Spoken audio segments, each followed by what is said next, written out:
라디오 독서실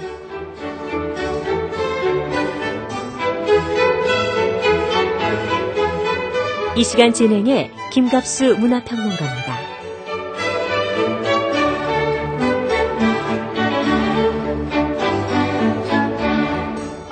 여러분 안녕하십니까, 김갑수입니다. 로마에서는 하루해가 길어지기 시작하는 12월 25일을 태양의 탄생일로 여겼습니다. 축제일로 삼은 거죠. 또 북유럽에서는요, 동지를 태양이 다시 소생하는 날 이렇게 여겨서 크게 기념했답니다. 기독교들이 12월 25일을 그리스도의 탄생일로 정한 이유가 있습니다. 이 이교도들의 태양의 탄생일과 일치시켜 기독교를 의미 있게 설명하려는 의도가 있었다는 거죠. 이 기독교도들은 그리스도를 세상의 빛이라고 하지 않습니까? 오늘 라디오 독서실, 세상의 빛이 우리 인간들에게 왜 필요한지를 느끼게 하는 소설 한 편 준비했습니다. 잠시 후에 만나보시고요. 먼저 이번 주 신간서적 안내해드리겠습니다. 성우 오인실 씨입니다.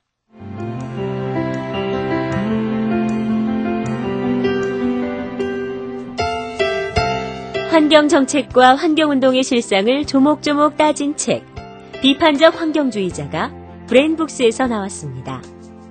이 책은 환경에 대한 왜곡된 진실을 바로잡고 환경을 빙자해서 허위와 위선을 저지르는 사람들에게 신랄한 비판을 가하고 있으며 건강한 대안을 제시하고 있는데요.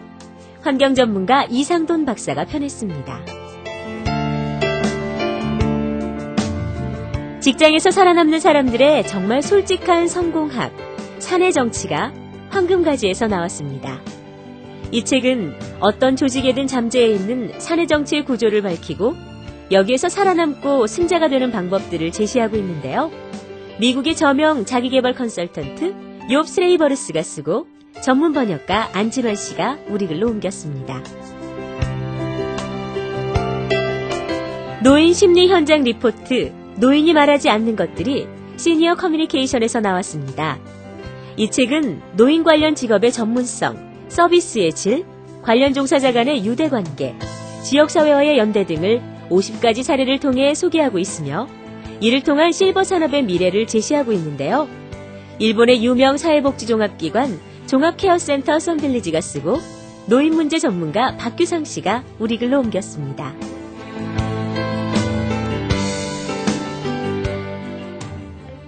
네, 이번 주 신간 안내 받으셨습니다. 자, 오늘 라디오 독서실에서 함께할 작품, 작가 전성태 씨의 코리안 솔저, 코리안 솔저라는 제목의 단편입니다. 작가 소개를 간단히 해드리면요, 소설가 전성태 씨는 1969년생입니다. 전남 고흥생으로 실천문학을 통해 등단을 했고요. 그동안 소설집 매향, 국경을 넘는 일 등의 작품집이 있고 또 장편소설로 여자 이발사가 있습니다. 네, 이 자리에 도움 말씀 주실 문학평론가 홍기돈 선생님 모시겠습니다. 작가세계 편집위원이시기도 합니다. 안녕하세요. 안녕하세요. 네, 전성태 씨다 그러면 농촌 작가. 예, 당대 좀 드문 경우죠. 농촌 작가들 이렇게 자리매김되어 있지 않습니까? 이 전성태라는 작가에 대한 어떤 전반적인 얘기라고 그럴까? 어떤 작가인지에 대한 그 좀 얘기를 해주시기 바랍니다. 고향이 저쪽 고흥 쪽이거든요. 예. 상당히 촌 쪽입니다. 그래서 재미있게 들은 얘기는 뭐가 있냐면 초등학교 입학할 때 9살 했다 그럽니다. 왜 그러냐면 시골에서나 있을 수 있는 일이죠. 예, 그러니까 막내 늦둥이를 낳았는데 얘를 볼 애가 없으니까 그러다가 1년 좀 늦게 갔는데 아까 말씀하신 것처럼 시골에서나 볼 수 있는 그런 건데 초창기 작품은 그런 이제 공동체가 어떻게 훼손돼 가고 거기에 대한 향수, 그리움 이런 것들로 많이 표현을 했었거든요. 네. 그래서 전에서 1999년도에 이제 매향이라는 작품을 썼는데 이 소설집이 나왔는데 그게 이제 많이 이제 인정을 받으면서 이문구를 이을 그런 작가로 많이 얘기됐었거든요. 네. 근데 이제 최근에 와서 조금 변하고 있습니다. 변화가 있군요. 예. 그러니까 작년에 나온 게 이제 국경을 넘는 일이라고 있는데 여기에 실린 소를 줍다 같은 경우에는 매향의 분위기가 나타납니다만 나머지는 좀 다릅니다. 오늘 다루게 될 작품이 제목이 코리안 솔저입니다. 저도 이 원소설을 읽기 전엔 제목만 보고 이 코리안 솔저 이게 무슨 얘기지 하고 전혀 짐작이 가지 않았어요. 예. 내용을 보게 되면은 간략하게 좀 정리한다면은 예. 전성태 작가가 작년 말하고 올해 초까지 한 6개월 정도 겨울 동안 몽고에 가서 살았습니다. 아, 실제 개인 체험을 바탕으로 했군요. 예. 거기서 살았는데 처음에 갈 때는 그냥 뭐 시원을 보고 싶다. 그 몽고 초원 뭐 생각하면서 갔는데 네. 근데 뭐 가기 전에 생각은 그렇다 하더라도 가서 이제 생활해 보면은 인간이 사는데 맞닥뜨리고 그러면서 어떤 사건이 벌어지지 않습니까? 네. 그러니까 이걸 바탕으로 하는 겁니다. 근데 거기 갔을 때 말도 잘 통하지 않고 사람들이 많이 있고 그 속에서 뭐 어디나 그렇겠습니다만은 특히 이제 자본주의 체제가 처음 들어가면서 나타나는 것들 좀 폭력적인 양상이라든가 이런 것들이 작품에 나타나거든요. 예. 그러니까 이 속에서 이제 자신의 존재에 대한 생각, 그러니까 나를 지킬 수 있는 것은 무엇인가. 그때 이제 떠오르는 것이 이제 어떤 문학이니 뭐니 이런 것들보다는 군대에 가서 고생했던 3년 체험 이런 것들이 이제 나를 스스로를 지키게 만드는 이런 것들을 돌아보게 만들고 뭐 그런 내용입니다. 자, 이번 주 라디오 독서시의 작품 소설가 전성태 씨의 작품 코리안 솔저 함께 하시겠습니다.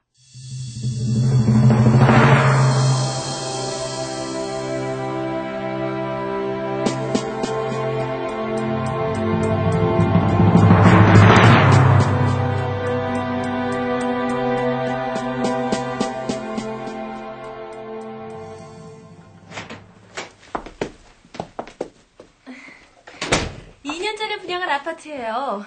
거실 겸 방 하나, 그리고 부엌 하나, 그리고 세면실과 화장실이 있죠. 욕조도 크고요. 예, 다리를 쭉 뻗을 수 있겠는데요? 여기 창 밑에 스팀 난방기가 설치돼 있죠. 아, 집은 훈훈하군요. 소파와 텔레비전, 전화기도 사용할 수 있어요. 예, 뭐 이 정도면 충분하겠습니다. 그는 특히 높은 천장이 마음에 들었다. 한국의 아파트보다 한 자는 더 높아 보였는데 그것이 공간을 훨씬 확장시켜 보이게 했다. 천장이 높아서 담배를 아무리 피워도 눈이 맵지 않겠습니다. 전형적인 러시아식 아파트죠. 러시아식이라는 말이 향수를 불러일으킨 것처럼 그의 마음에 아늑하게 다가왔다. 그러니까 이 아파트는 북방식이라는 소리군. 난 지금 생애에서 가장 북쪽에 와 있는 거야. 시베리아의 방이라고 이름을 지어줘야겠군.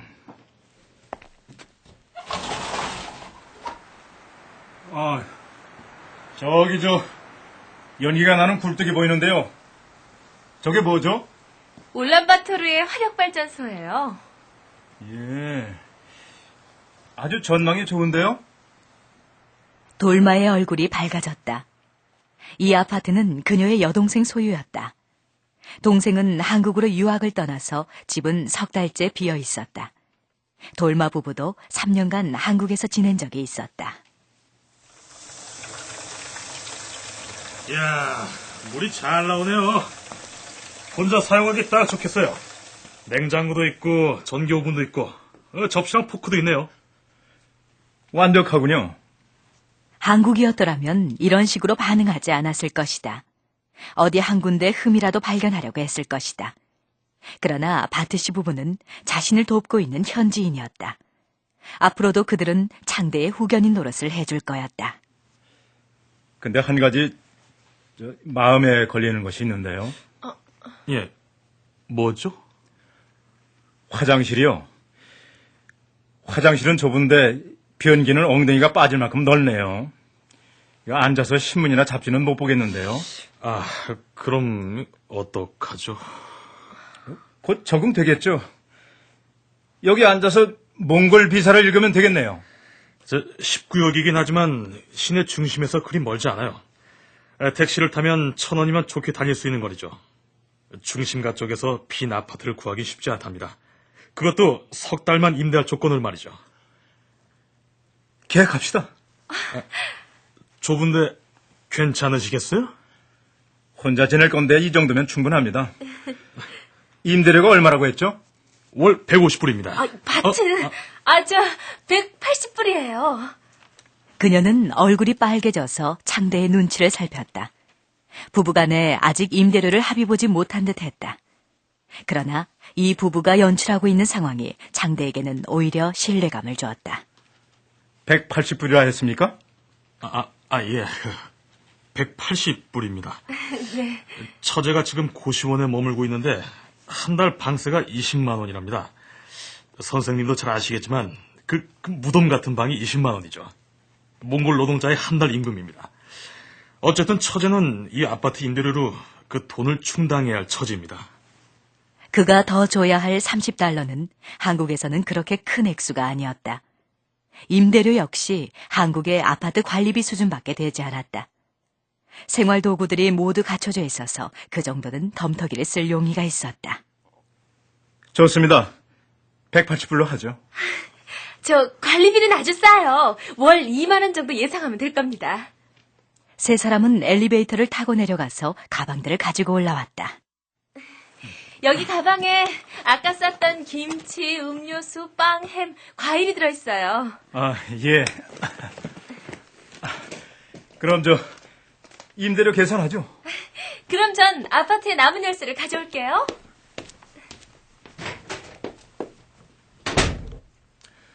돌마이 오빠가 이 아파트에 삽니다. 예.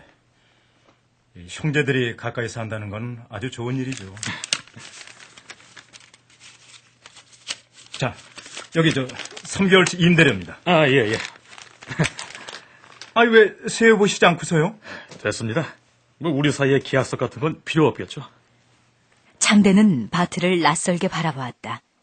그는 자신이 한국의 어느 부동산 중개업소에 앉아있는 착각이 들었다. 그의 말투가 워낙 자연스러운 데다 지나치게 문화적이었던 것이다.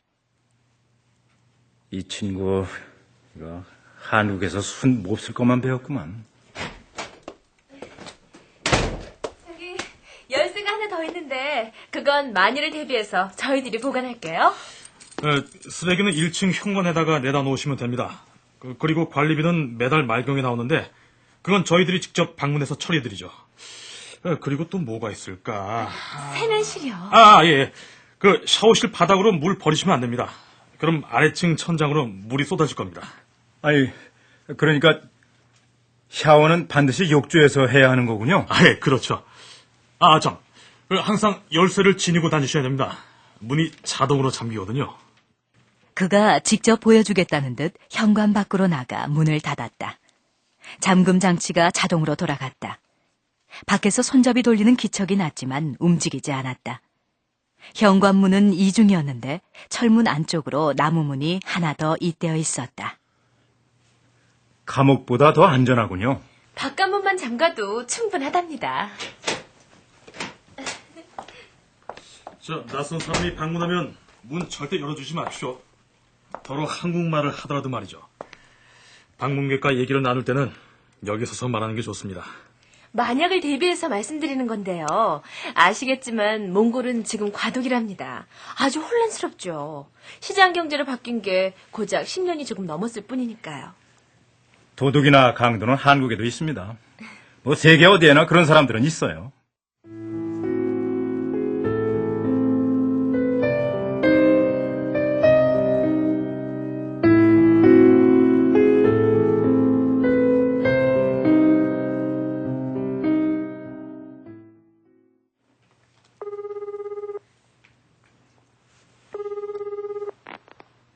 여보세요? 응, 나 방 계약했어. 어머, 빨리 했네요. 응, 빨리 했어. 아, 근데 속이 좀 상하는데. 왜요? 뭐 잘못된 거라도 있어요? 도둑이나 강도를 조심하란 얘기는 나름대로의 친절한 배려겠지만, 그 말 들으니까 여행할 맛이 싹 사라지네. 괜히 불안하고 초조해져서 가방이나 돌볼 거고, 행동 반경도 좁아질 거고. 뭐 설사 위험스럽더라도 그냥 부딪히는 게 나을 것 같아. 개의치 말고 마음 편하게 지내세요. 집은 어때요? 아주 완벽해. 당신이 싸준 멸치볶음, 장조림, 구운 김 아주 잘 먹고 있어. 아휴, 이제야 당신 꿈이 이루어지는군요. 방 하나 잡아서 산책하고 독서하고 시 쓰고 싶다고 노래를 부르더니. 아이고. 학생들 가르치느라고 정작 나 자신은 시 한 편도 못 썼어. 물 마셔요? 이제 됐네. 여기 굉장히 아주 건조해. 입술, 코 바짝바짝 마르고 아주 목까지 칼칼해. 수건을 4장이나 적셔다가 걸어뒀는데도 북어처럼 말라있더라고. 바로 그 옆에 사막이 있어서 그런 거죠? 응.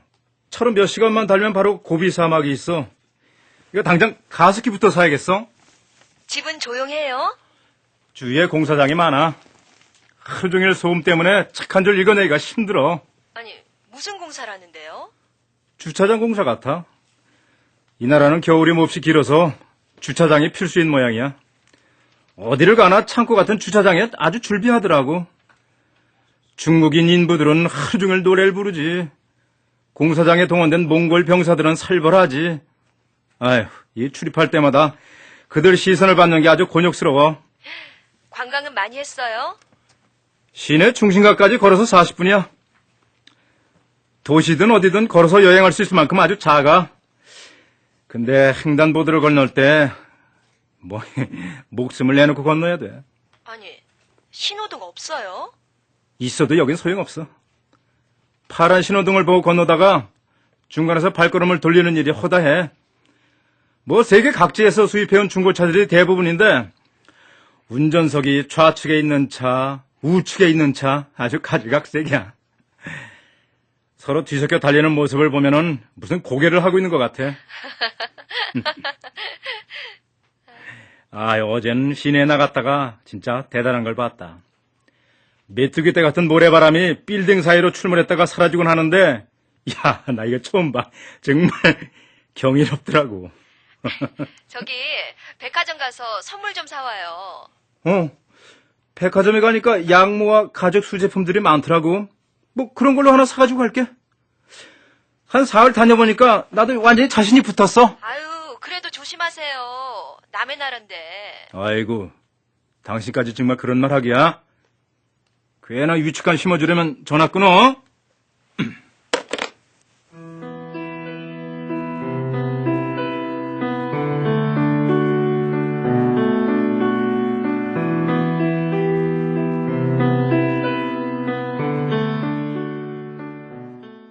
창대는 지도를 펼쳤다.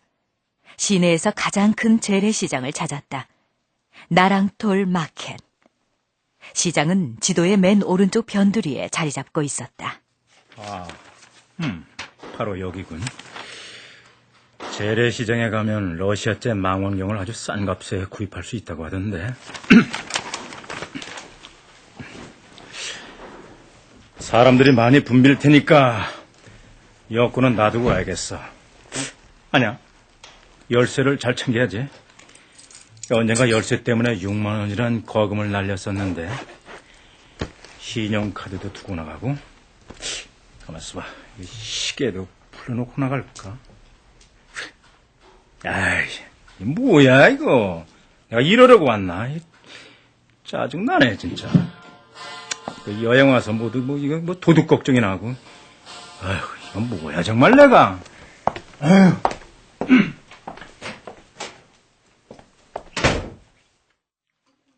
창대는 어딜 가나 인파에 떠밀렸다. 그는 얼추 1시간 넘게 돌아다니다가 망원경 가게를 발견했다. 정보대로 러시아제 중고 망원경이 다양하게 진열되어 있군. 야, 이거 뭐가 이렇게 앙증맞아? 이거 소나기에 싹 들어오는데? 여보세요? 예, 여기 이 쌍경 얼마입니까? 그거요. 그거 거의 새 건데. 20달러. 18달러만 받아요. 그는 18달러로 값을 깎았다. 액수가 문제가 아니라 재래시장에서 물건값 깎는 재미를 포기하고 싶지 않았다. 야, 이거 정말 좋은 곳을 발견했는데 앞으로 자주 와야겠어. 근데 이게 어떻게 된 거지? 처음에 왔던 길로 돌아가야 하는데 왜 자꾸 낯선 상점들이 나타나는 거야 이거? 참. 이럴 때 망원경을 꺼내보면 내가 사는 발전소 굴뚝을 찾아낼 수 있겠지? 그는 길가로 비켜나 망원경을 꺼내들었다.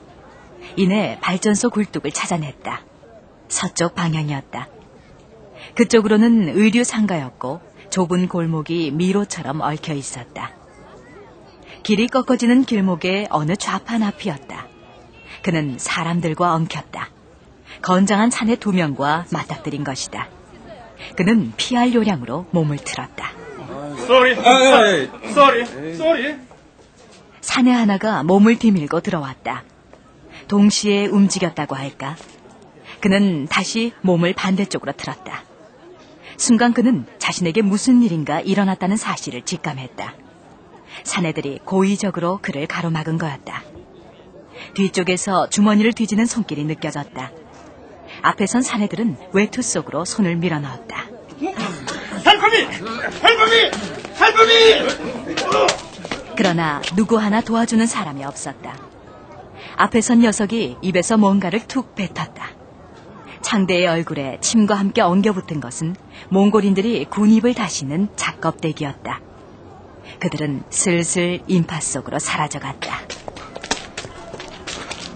아니, 쌍안경을 가져갔군.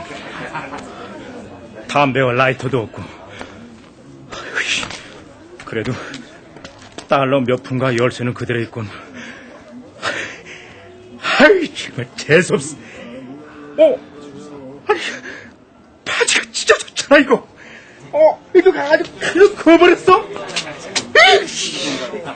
분노와 절망이 끌어올랐다. 그는 칼이 있다면 당장 쫓아가 응징하고 싶었다. 법도 필요 없고 오직 사적인 보복만이 위로해줄 것 같았다.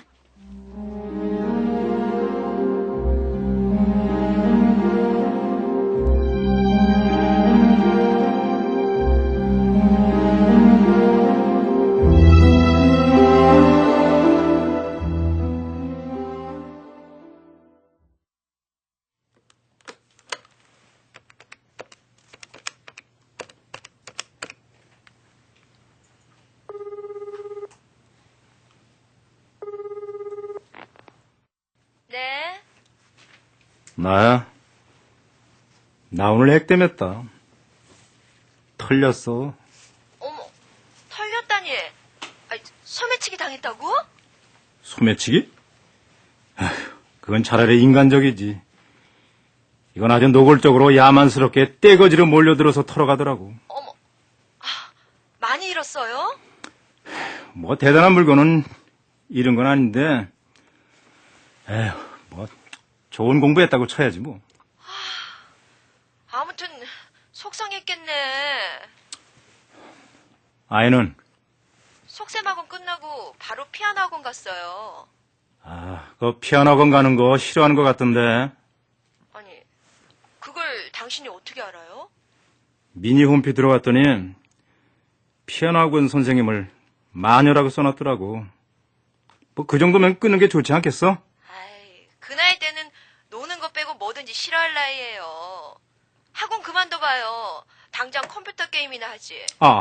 컴퓨터 소리 하니까 인터넷 검색할 게 떠오르는데, 이만 끊어. 어두워지기 전에 인터넷 카페에 다녀와야겠어, 응? 그는 10여 분을 걸어 인터넷 카페에 도착했다. 가게를 반으로 나눠 한쪽은 인터넷을 할 수 있는 곳이었고 나머지 한쪽은 맥주나 커피를 마실 수 있는 바였다. 벽은 한국 연예인들 포스터로 덮여 있었다. 이야, 이거 뭐야, 이거. 광고 메일이 쓰레기처럼 쌓였구만. 우리 딸내미가 메일을 보냈을 텐데. 이거 보이질 않네. 혹시 스팸 메일로 분리된 거 아니야? 그는 딸아이의 미니 홈피에 접속했다. 방명록에 아이가 새로 올려놓은 글이 있었다. 아빠, 몰래 들어와서 훔쳐보는 거 다 알아. 보고 싶어. 빨랑 와. 나 마녀한테 끌려가. 역시 가족은 떨어져 지내봐야 서로 그리운 걸 알게 되는 것 같구나. 보고 싶다, 우리 딸. 여기저기 사이트를 들락거리다가 고개를 들어보니 창밖이 어두워져 있었다. 청년 67명이 콜라캔을 들고 서서 그를 힐끗거렸다. 호기심이기에는 지나치게 노골적인 시선이었다. 그는 불안해졌다. 카운터에 서서 계산을 하는 동안 청년들이 우르르 밖으로 나갔다. 괜한 피해의식이었군. 낮에 당한 일로 아주 외눈박이가 되어버렸어. 청년들이 문 앞에 몰려 있었다. 그는 자신이 사냥감이 되었다는 사실을 확신했다. 저 남자들이 아무래도 날 기다리고 있는 것 같아요. 아가씨가 빤히 쳐다보며 고개를 끄덕였다. 아니, 이런 일이 덜어 있나요? 밤에 혼자 다니는 외국인한테는요. 도울 생각을 전혀 하지 않은 무심한 점원 아가씨까지 겪고 나니 유목민의 세계가 해석되는 느낌이 들었다. 이건 초원의 법칙이었다. 약육강식의 세계였고 살든 죽든 그건 제 운명이었다. 전화 좀 사용할 수 있습니까? 이 전화는 받는 전화예요. 옆 식료품 가게로 가면 전화할 수 있어요. 그럼 아가씨가 대신 걸어줄 수 없어요? 누군가 도움을 구하면 기꺼이 돕겠지만 구함이 없을 때는 움직이지 않겠다는 단호함이 배어 있었다. 참으로 냉혹한 세계였다. 그는 바트 씨의 이름과 전화번호를 아가씨에게 건넸다.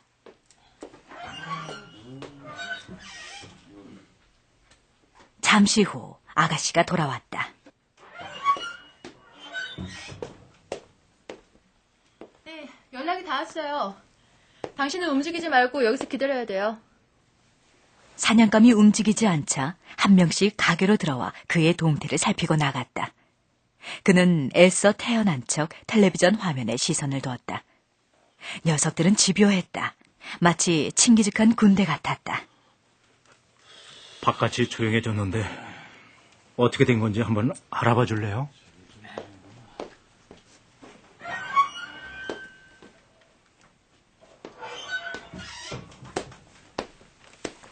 다 가버렸는데요? 안 보여요.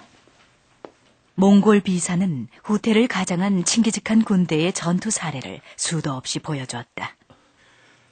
섣불리 움직였다간 매복한 그들에게 붙잡힐 거예요. 저기 그 사람들 다시 오네요? 예?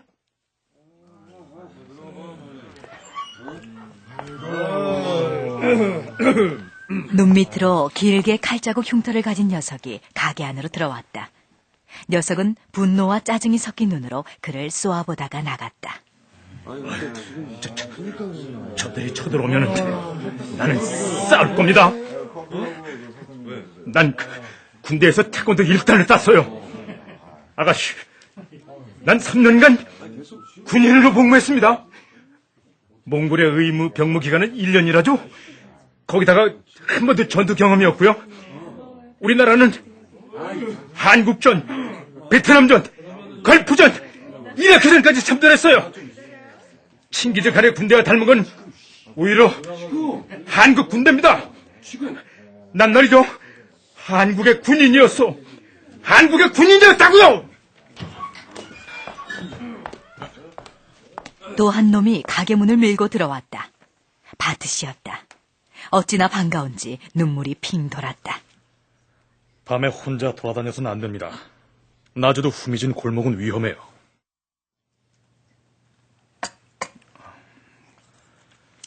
자자, 커피 좀 들어요. 진정될 거예요.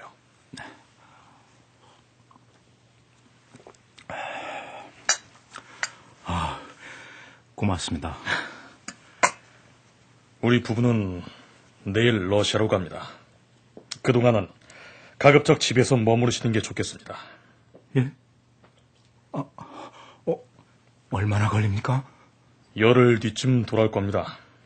집에서 머무르시면 걱정할 건 없어요. 혹시 그 사이에 관리비가 나오면 어떡하죠? 전화비도 나올 테고. 걱정 마세요. 그 전에 돌아올 거니까. 아무튼 선생님은 몽골의 막장까지 경험하신 겁니다. 자신에게 특별한 일들이 연거푸 일어났다고 생각하지 마세요. 그건 이곳에서 아주 일상적인 일이니까요. 그렇다고 몽골 사람들이 다 그런 건 아닙니다. 그런 사람들은 극히 일부죠. 저도 한국에 처음 갔을 때 좋은 일자리를 소개시켜주겠다는 사람한테 소개비를 떼인 적이 있었어요. 그때만 해도 전 한국 사람들이 다 사기꾼인 줄 알았죠. 근데 많은 한국 사람들이 도와줘서 전 3년간이나 지낼 수 있었고 돈도 모을 수 있었어요. 만사형통이라고 하나요? 이제 선생님도 그러실 겁니다. 그는 외출을 삼갔다. 식료품 가게에서 먹을 것이나 조달할 뿐이었다. 현관문을 이중으로 채우고 공사장의 소음을 견디며 시를 썼다. 시는 몽골 초원에 대한 찬미가 될 줄 알았는데 인터넷 카페에서 겪은 일이 소재가 되었다.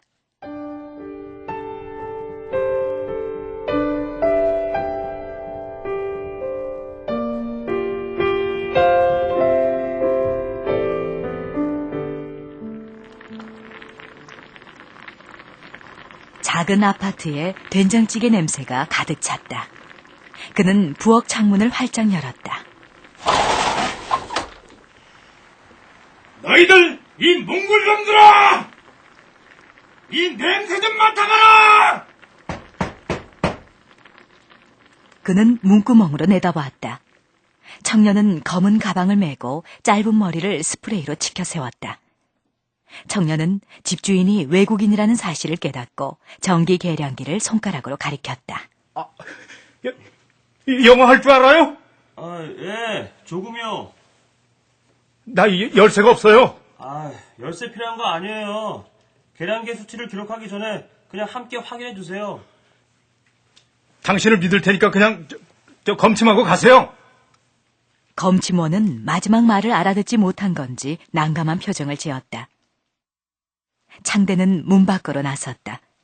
경계를 늦추지 않기 위해 그는 반사적으로 문을 닫았다.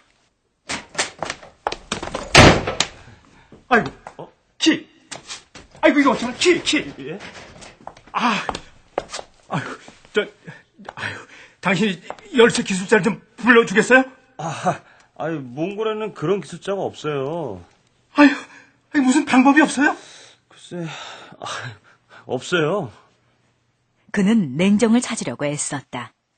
돌마가 여분의 열쇠를 가진 사실을 떠올렸다. 그러나 그들은 아직 러시아에서 돌아오지 않았다.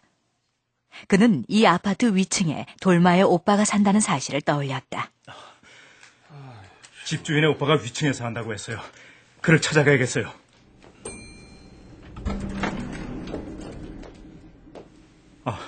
저기 여자분한테 얘기 좀 해주세요. 예, 알았어요. 친척 이름이 뭐라고 했죠? 바트와 돌마요. 대번에 여자의 표정이 바뀌었다. 여자는 휴대폰을 꺼내 전화를 했다. 남편하고 통화했는데 신우인의 아파트 열쇠를 가지고 있지 않고 또 러시아 쪽 전화번호도 가지고 있지 않답니다. 복도 창문이 바람에 심하게 울었다. 현관문을 부수지 않고선 그는 반팔 차림으로 얼어 죽을지도 몰랐다. 검침원 청년이 그에게 담배를 내밀었다. 어느 나라에서 왔어요? 한국에서 왔어. 오늘 아주 날씨가 춥네요. 더 점검해야 할 계량기가 많아서 전 이만 가보겠습니다. 이봐요. 창문으로 들어가겠어요. 아까 창문을 활짝 열어놓았거든요. 그러니 로프를 구할 수 있게 좀 도와줘요. 위험해요. 30m도 넘을 것 같은데. 문제 없어요. 나는 3년간이나 군인이었어요. 코리안 솔저? 예. 그는 창대의 직업이 군인이라고 이해하는 눈치였다. 청년이 팔을 들어 주먹을 불끈 쥐었다. 좋아요. 코리안 솔저. 렛츠 고! 검침원은 그를 데리고 아파트 관리사무소로 갔다. 관리사무소는 아파트 뒤쪽에 경비초소처럼 붙은 작은 오두막이었다. 그곳은 사무소이자 관리인의 살림집이었다. 노파가 나왔다. 검침원의 설명을 들은 노파는 어이없다는 표정이더니 이내 안쓰러움이 묻어났다. 밧줄은 없어요. 몽골 군인들이 있는 공사장으로 갑시다. 몽골 병사들이 작업을 중단하고 그들을 바라봤다. 장교를 붙들고 검춤원 청년이 상황을 설명했다. 군인들 속에서 탄성이 터져 나왔다. 장교가 둥글게만 전선 타래를 꺼내왔다. 이것밖에 없습니다. 이거 너무 미끄럽지 않을까요?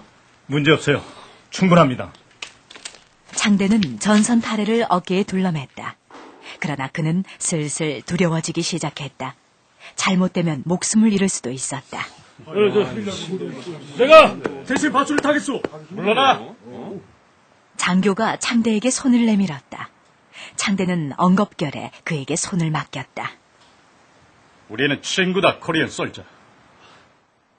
검침원과 관리인 노파와 창대와 장교는 12층 돌마의 오빠 집으로 향했다. 여보세요? 문 좀 열어보세요. 돌마의 올케라는 여자는 당황스러운 표정을 짓더니 이내 문을 열어주었다. 그동안 고마웠어. 이제 당신 일을 하러 가도 좋아요. 다음 달에 다시 오면 우리 집 대문을 두드려 주시겠어? 밧줄 잡아드리고 가야죠. 그래야 다음 달에 대문을 두들길 수 있을 겁니다. 몽골 장교가 돌마의 오빠 집 스팀 난방기에다가 전선을 야무지게 감아 묶어 놓았다. 창대는 제 사타구니에다가 전선을 둘렀다. 공포가 온몸에 퍼졌다. 군대를 제대한 지 20년이 넘었다. 한때의 군대 경험을 두고 그는 전혀 근거 없는 자신감을 갖고 살아왔다. 얼마나 오랜 세월 동안 술자리에 앉아 군대 얘기를 했던가. 군대 체험은 30개월에 그친 게 아니라 인생을 통째로 삼키고 있었다. 자, 그럼 내려갑니다. 등 뒤에서 장교와 검침원이 숨죽인 채 밧줄을 잡았다. 몸이 휘청거리자 여자들이 비명을 질렀다. 마당으로 몽골 병사들이 몰려와서 진을 치고 있었다.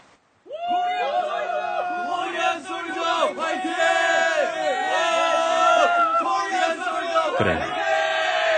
나는 이 낯선 이방인들이 믿는 것처럼 영원한 군인이야.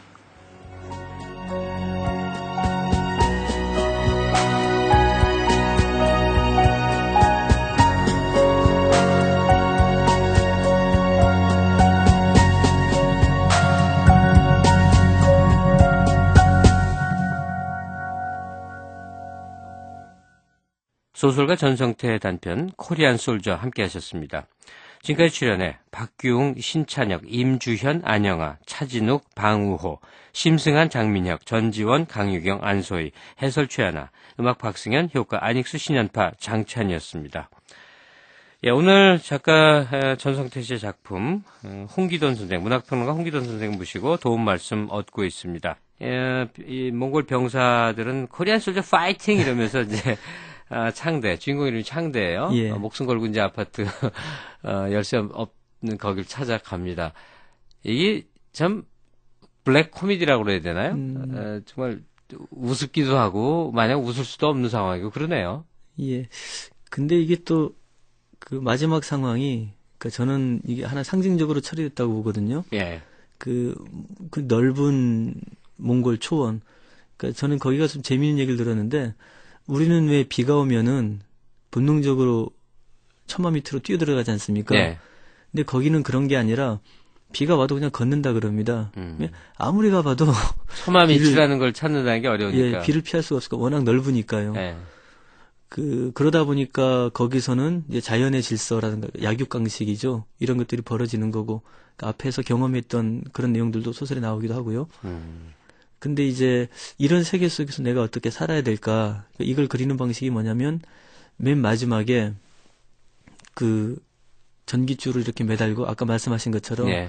자기 스스로 허공에 매달린 붕 떠 있는 존재 이 속에서 나는 어떻게 살아야 될까? 혹은 삶의 방식들 가장 기본적인 걸로 내려가는 거죠. 그 다음 이걸 이제 연대의 방식이라고 할 수 있을지 모르겠는데 저쪽에서는 뭐 화이팅 얘기는 해주는데 아까 중간에도 나오지만은 대신 누가 이걸 제가 대신하겠습니다라고 하니까 대장이 말리잖아요. 네. 냅둬라 하는 거 보게. 그러니까 가장 기본적으로는 인간이 어떤 스스로의 삶을 이렇게 어떻게 살아야 되는가 이런 부분들 가장 이제 본능적인 부분에 다 있는 것 같고요. 네. 근데 이것뿐만이 아니라 여기서 그러니까 작품에서는 이렇게 돼 있는데 그 몽골 갔다 와서 전성태 소설가가 발표한 게 한 5편인가 될 겁니다. 네. 근데 이제 여기서는 다시 조금 더 그렇다면 어떻게 연대할 수 있는가 여기까지 가는데 지금 여기까지는 이제 가장 실존적인 부분들 그러니까 아마도 자기가 처음 가가지고 경험했던 것들이 녹아있기 때문에 그 전 단계, 그러니까 이후 변모된 소설에서의 어떤 전 단계로서 의미가 크지 않을까 그런 생각이 듭니다. 좀 열악한 환경이라고 할 수 있지 않습니까? 예. 그걸 바라보는 자 이렇게 느껴져요. 예. 그 속에 동화돼 가고 그것을 자기 마음속에 받아들이고 뭐 이런 거라기보다는 그 전체와 이렇게 맞서 있는 예. 나 이제 이런 상태 이런 것들이 느껴지더군요. 전성태 소설 스타일 뭐 변모가 있습니다만 하나의 하나의 특징으로 이렇게 잡아본다면 어떤 면모를 짚어낼 수 있을까요? 아무래도 지금 현재 그 문학계 경향을 보면은 저는 크게 둘로 나눌 수 있다고 보거든요. 예. 하나는 뭐냐면은 일단 소설은 재밌어야 된다. 그러니까 이런 조급증이 생기는 이유가 뭐냐면 뭐 영화라든가 이런 그 시각 매체들이 너무도 이제 좀 주목받고 영향이 커지다 보니까 이걸 따라가기 위해서 재밌어야 된다. 이런 게 한쪽에 있는데 예. 이것 말고는 그 정체성을 찾는 거거든요.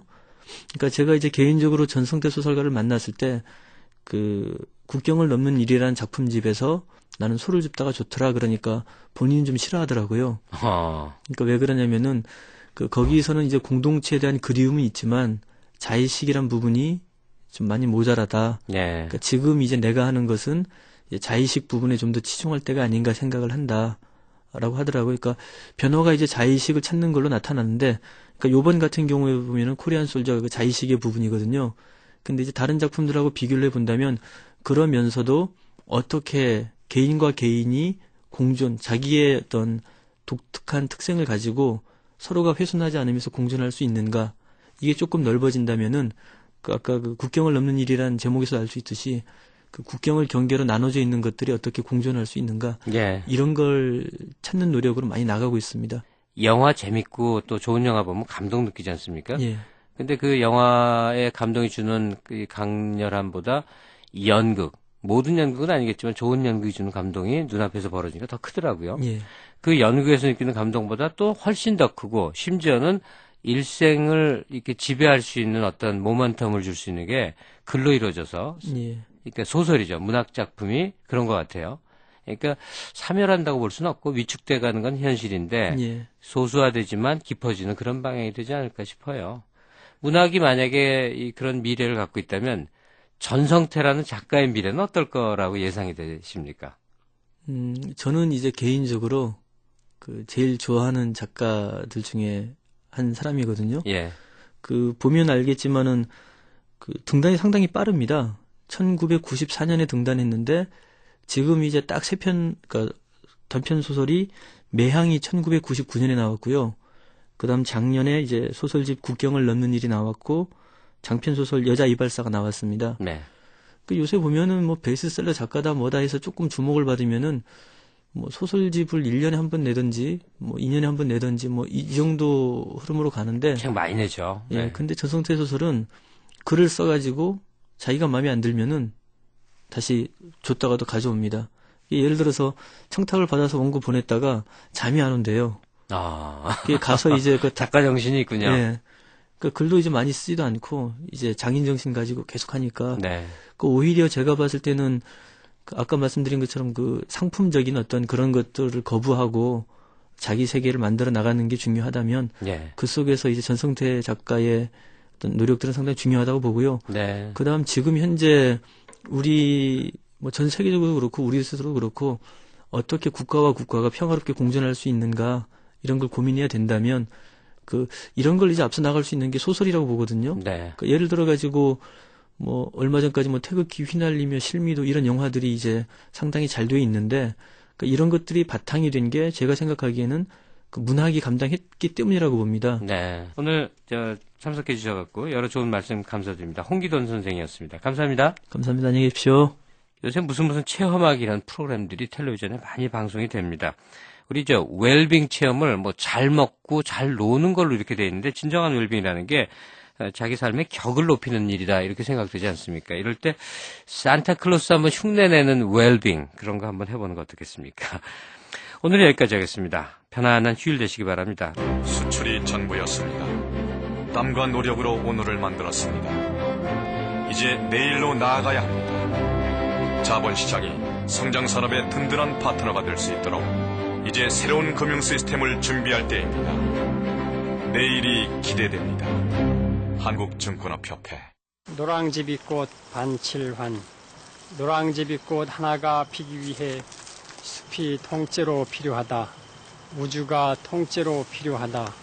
지구는 통째로 제비꽃 화분이다. 숲이 사람을 푸르게 합니다.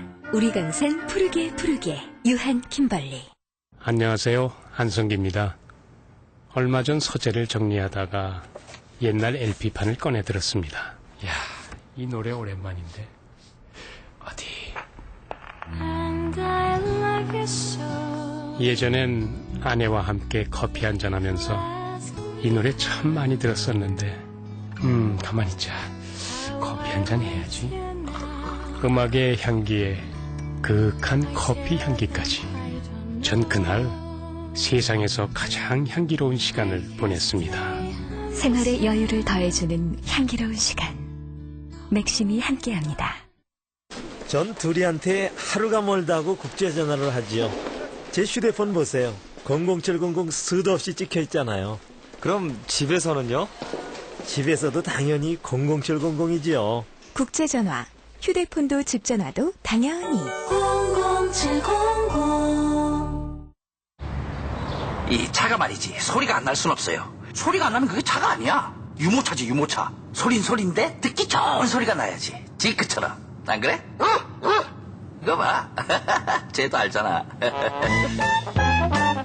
소리가 좋은 엔진오일 지크. 왜 바꾸셨죠? 아니, 후배가 더 빨리 승진하는 건 참겠는데요. 후배 인터넷이 더 빠른 건 못 참죠. 그걸 왜 참아요? 그래서 엑스피드로 바꿨어요. 바꾸는 이유는 뭐? 스피드. 아하, 엑스피드. 광랜 엑스피드. 가입 문의 1644-7000번. LG 파워컴. 라디오 독서실, 지금까지 극본 송윤지, 기술 이흥규, 연출 승원 씨였습니다.